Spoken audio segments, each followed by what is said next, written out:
आपने अपनी बीवी को क्या दिखाया कि उसने आपसे निकाह किया? तुझे शर्म नहीं आई ये सवाल करते हुए? तेरी सहाफत कहां गई? तेरी एजुकेशन कहां गई? तू मुझसे पूछेगा कि मैं अपना डीएनए करवा के आऊं? कोई अपने मेहमान से पूछता होता है कि जाओ अपना डीएनए करवा के आओ? अभी पूरे लाहौर को शक हो जाएगा कि रेहान तारिक का भी डीएनए होना चाहिए। तू गड़े हुए मुर्दे उखाड़ने लगा। ये तू का लफ्ज मैं इसलिए इस्तेमाल कर रहा हूं क्योंकि तूने सहाफत की ऐसी तैसी कर दी है। तू सहाफी है ही नहीं। और इंशाल्लाह मैं कोर्ट में जा रहा हूं। सहाफत के जो तकाजे हैं वो तू पूरे करने का पाबंद है। तूने शोरफा लोगों की पगड़ियां उछाली हैं, कुछ सियासतदानों के कहने पर, कुछ लोगों के कहने पर। तुम लोगों ने ग्रोह बनाया हुआ है। तुम मुअज़्ज़िज़ीन लोगों को अपने प्रोग्राम में बुलाते हो, मिन्नतें करके, समाजतें करके, सिफारिशें करके बुलाते हो और उनको बेइज्जत करते हो, उनकी तजलील का बायस बनते हो, उनकी पगड़ियां उछालते हो।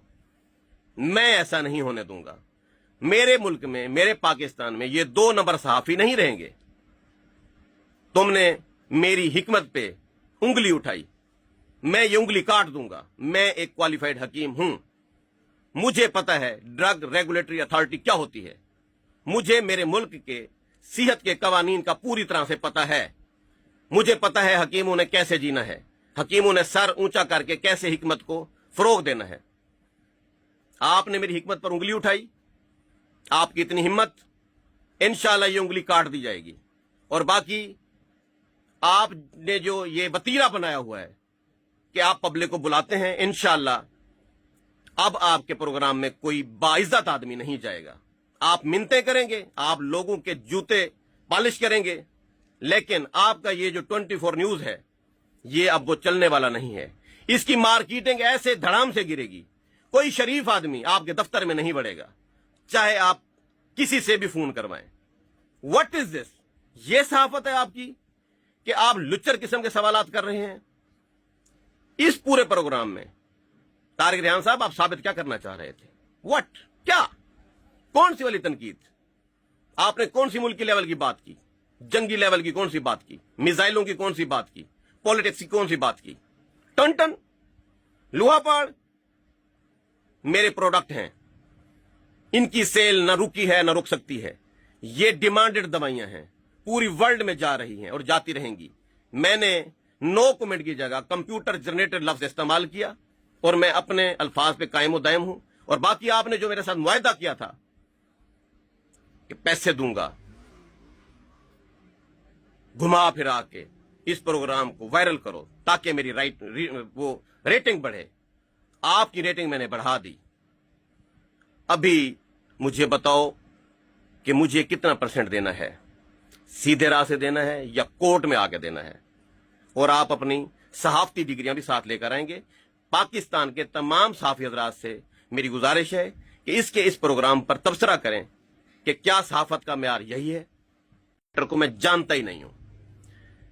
अब क्योंकि मुझे मेरे फैन, मेरे फॉलोअर्स को बताना पड़ गया है मजबूरन, तो मैं बता दूं कि जब बंदे ने लफ्ज लूहापाड़ पूछा, लफ्ज टन टन पूछा, तो वो मेरी दवाइयों के नाम है, सेक्स मेडिसिन है, वर्ल्ड फेमस सेक्स मेडिसिन है, सेफ सेक्स मेडिसिन है, जिन्हें इस्तेमाल करने के बाद आप अपनी मर्दाना खसूसियात में इजाफा पाते हैं। आप 1 नहीं, 2 नहीं, 3 नहीं, 4 नहीं, सैकड़ों शादियां करने के काबिल हो सकते हैं। वो ऐसी अद्वियात हैं जिनके पीछे बहुत सारी कंपनियां पागल हुई पड़ी हैं। एलोपैथिक कंपनियां पागल हैं, यूनानी कंपनियां पागल हैं। लेकिन क्योंकि पाकिस्तान में कुव्वत बहा का इलाज करना या मर्दाना कमजोरी का इलाज करना या सेक्स प्रोडक्ट्स को बेचना बेहयाई माना जाता है, क्योंकि यहां एजुकेशन की कमी है, यहां पर शऊर नहीं है। लोग ये समझते हैं कि एक मर्द घुट घुट कर मर जाए, उसकी बीवी उसको छोड़कर चली जाए, उसकी मर्दाना खसूसियात की कमी की वजह से वो ठीक है, वो तलाक लेकर चली जाए वो ठीक है। अगर उस बेचारे ने किसी डॉक्टर से, किसी हकीम से रजू कर लिया और अपनी कुव्वत बहा का, अपनी कमजोरी का इलाज करवाने के लिए उसने अगर राब्ता कर लिया, तो ये एक जुर्म होता है। और उस फेमस शख्सियत को, उसके फेम को डी फेम में बदलने के लिए 2-4 अल्लल्ले तल्लल्ले सवाल किए जाते हैं। सवाल क्या है? आपकी माजून का नाम क्या है? यह सवाल है साफी का। ये टुन टुन आपके बेटे का नाम क्यों है? क्या आप शाहिद अफरीदी को जानते हैं? हिबा बुखारी देखी हुई है आपकी? भाई तू साबित क्या करना चाहता है? क्या कहना चाहता है? ये 1 साल पहले की गुजरी हुई बातें हैं, किस्सा पारी न है। तू गड़े हुए मुर्दे खोल के दुनिया को दिखाना क्या चाह रहा है? आपने देखा होगा जब इंटरव्यू हो रहे होते हैं तो कुछ मुअज़्ज़ज़ लोग सवाल के जवाब में कहते हैं नो कमेंट। नो कमेंट का मतलब यह होता है कि वो उस इंतशारी मामले को छेड़ना नहीं चाहते, वो उस गुजरी हुई बात को दोबारा नहीं करना चाहते, इसलिए वो कहते हैं नो कमेंट। वो स्टेट के मुतल्लिक सवाल होता है जिसके जवाब की सूरत में मुल्क में शरअंगेजी फैल सकती है, इंतशार फैल सकता है, लोग इनकलाब की तरफ जा सकते हैं, रोले पड़ सकते हैं, पब्लिक सड़कों पर आ सकती है। इसलिए मेहमान कहता है मेजबान को, सर नो कमेंट। इस मर्तबा मैंने एक नया लफ्ज निकाला नो कमेंट की जगह, सर कंप्यूटर जनरेटेड। ये एक जदीद लफ्ज है, ये आप तमाम लोग पका लें। देखिए कुछ